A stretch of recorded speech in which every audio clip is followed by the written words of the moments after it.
was really desperate. I was really desperate to get there. Hi world. Welcome to our world.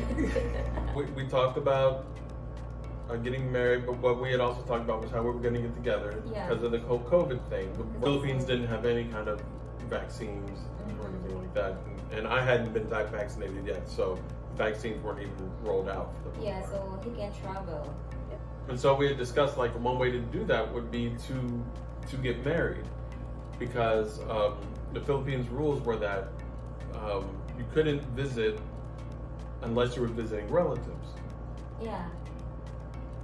And so we had to investigate how we could navigate that. We decided to get married online. We watched lots of YouTube videos about a couple getting married online. We also watched Filipino Tea. I talked to an immigrant lawyer in here, and you talked to JR. Yeah. JR in Cebu. But we checked. We didn't just say like let's get married and things will work out. Like we did research. Yeah, we did research. Found the one that's Web, yeah, it's really weird to say web. Web. They're based on Utah. Utah. So officially we're married in Utah. We talked to them. Some paperwork wasn't filed, something didn't work out, and things like that. I think we tried everything to make it work. Yeah, we tried everything to make it work, but there was one thing we didn't have an answer about one question, and we were like, oh, we're gonna wait. After the first date fell through, and I had a moment to reflect that this is the best thing that's ever happened to me. We got our digital marriage certificate on the same day, or is it the next day? It was the same day. Yeah, No, same. something like that. It was quick. It was quick. So I think we've done lots of process. Yeah, so before then we did a lot of checking with the lawyers and stuff that we talked about to find out what all it could be. But then afterwards, we then started filing so that I could come over. After we got married, we tried to apply for a visa to come here, but it was not approved yet. It was not approved. There was some paperwork issues, but also some delay.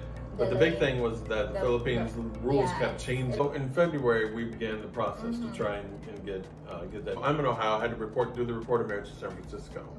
That took a few weeks for that to come back and get officially stamped. So that was March before.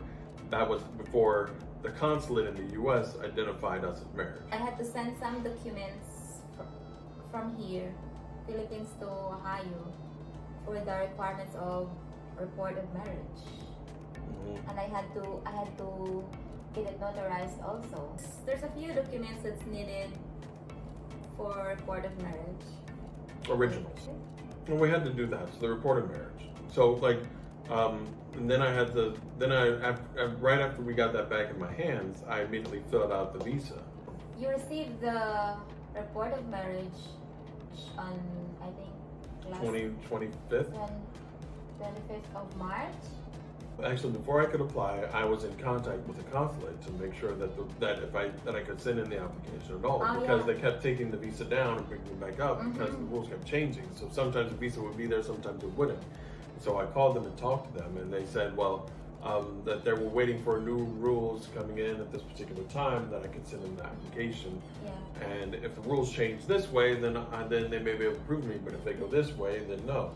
So I filled out the application and sent it on its way. And there were some other important documents. Yeah. So you submitted the first application April 2021. Yeah. Yeah. So April 2021, you didn't get that approval. Right. The rules changed and they prevented it. You always the rules always extending the travel ban. So it was April, and then. Well, in April, when it was turned away, we just kept watching the news. I got vaccinated. Requested a letter from the FA. So here's what so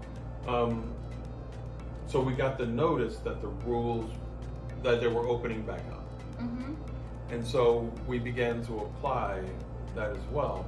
And it said that you would have to do that if you got an exemption from the DFA. Yeah, so because that's the consulate asked you to that Correct. letter of request Correct. from the DFA. So Right. we did that. And we filled out that, and that was late June.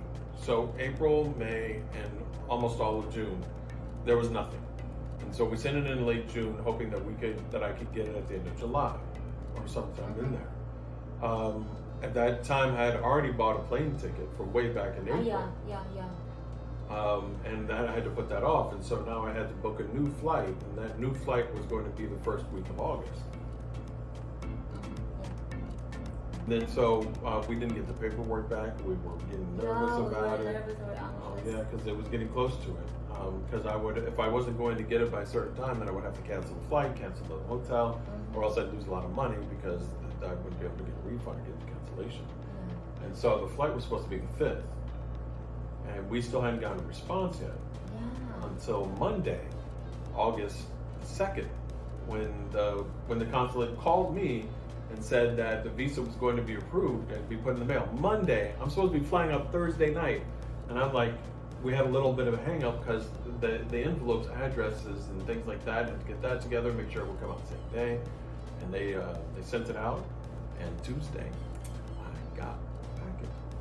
It was supposed to be here on August 8th, 2021. We're canceled by the airline. You really made an effort, you know.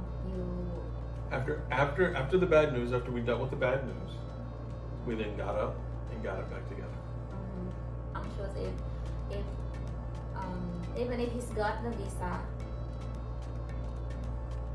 there might have a chance that they will stop you from coming here. I have changed rules. Yeah, this is his first time to travel to Philippines to meet his wife for the first time.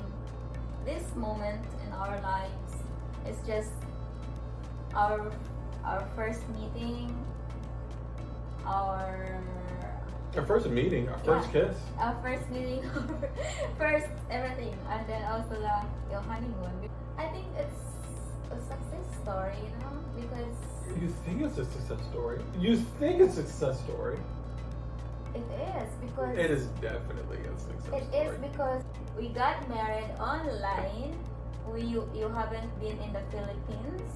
We didn't have proof that we met in the Philippines. So that's gonna be what we're thinking about. It's gonna be a question to when you get to the airport. And yes, they did. They did try to ask some questions. They were confused, but they let him through. Getting married online is legal. You're tired, aren't you? I just want to shout that out. Here's the proof. We met online. We haven't met in person yet before we got married.